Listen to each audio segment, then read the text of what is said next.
Hello ma'am ngasi video city ide yumda leiba matamda irusaba loiraga simple makeup tawraga sum leijejana ko ado ma'am da ucharake aduga ma'am ina makeup tawdru mamangda facial oil yam afaba am sizideba ko long thongbagi anabidi yam male ado ma'am da nupa da su nupi da su ani mana sijinabada yam kanagadaba ma'am asita leizare nature sure gi oiba pores and marks premium facial oil sineba ko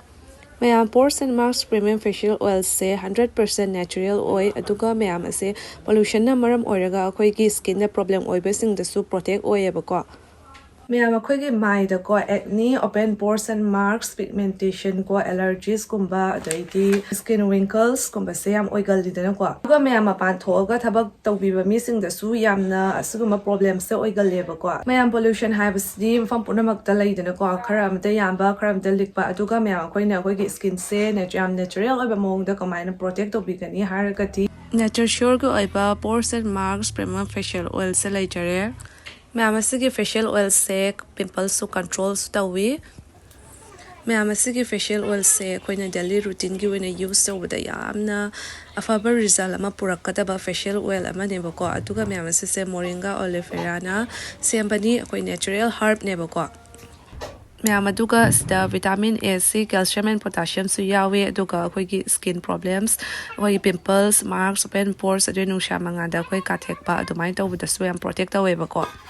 sunscreen oina su sijinaba zai aduga akoina foundation tai mamang da ko primer oina su sijinaba yai ba ko aduga ma'am asigi product se ma'am na su pambiraga di a description da link hapcharam ge ma'am na purchase wa matam da 10 to 15% discount phangbi gane ba ko aduga use to biro ma'am da su kana bra ko mai ta we have to yeng biro ba ko ma'am ina facial oil sijinar pa matung da moisturizer ama taizare CC cream se taizare ge Kitang khagtani ko intay dush.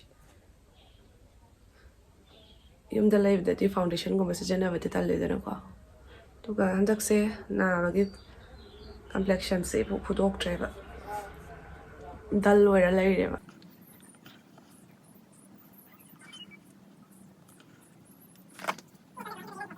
Si eyebrow ye age ba ko high fat tang pa na.